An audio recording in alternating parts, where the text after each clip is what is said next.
예수님은 예수님을 믿어야 한다라고 많이 말씀하셨습니다. 그래서 예수님은 스스로 누구인지를 밝히 말하여 주셨습니다. 오늘 본문 7절에서 양의 문이라고 부르고 계십니다.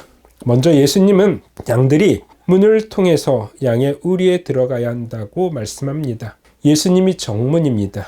정문으로 들어가지 않는 자는 절도이면서 강도라고 말씀합니다.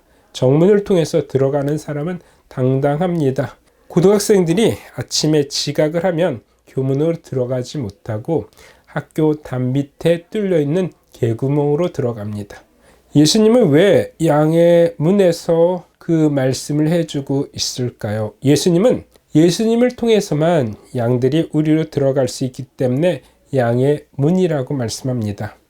양의 문은 결국 양이 지나가는 곳입니다. 이곳은 희생제물이 지나가는 문입니다. 바로 예수님이 희생제물이 되실 것이라는 걸 표현하고 있습니다. 양의 문에는 어떤 뜻이 있을까요? 첫째, 양의 문은 좁은 문을 의미합니다.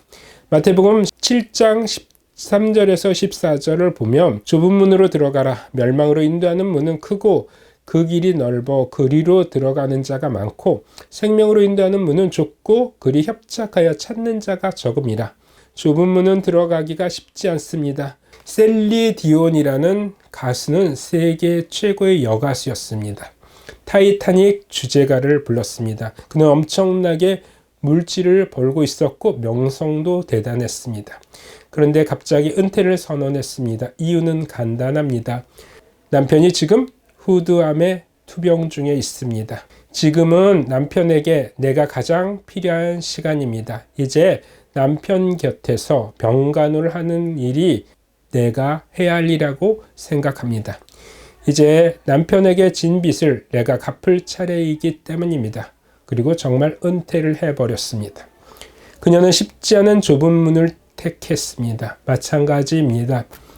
예수님을 믿는 것은 늘 행복한 일이 됩니까? 그렇지 않습니다.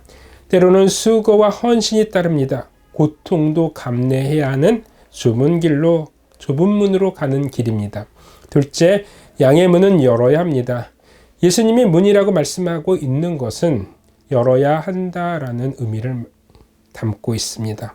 문을 여는 방법은 두 가지입니다. 우선 밖에서 여는 방법이 있습니다. 그러면 양의 문을 열 수 있는 열쇠가 누구입니까? 요한계시록 3장 7절을 보면 다윗의 열쇠를 가지시니 곧 열면 닫을 사람이 없고 닫으면 열 사람이 없는 그가 이르시되라고 말합니다. 그렇습니다. 예수님입니다. 그리고 안에서 열어주는 방법입니다. 요한복음 10장 3절을 보면 문지기는 그를 위하여 문을 열고 양은 그의 음성을 듣나니 그가 자기 양의 이름을 각각 불러 인도하여 내느니라. 이미 들어온 양들이 음성을 듣고 문을 열어야 한다는 말씀을 하고 있습니다. 즉, 꼭 문이 바깥에서 여는 것만이 아니라 안에서도 여는 방법이 있습니다. 하나님은 내가 문을 열길 원하고 계십니다. 이제 마무리하기 원합니다.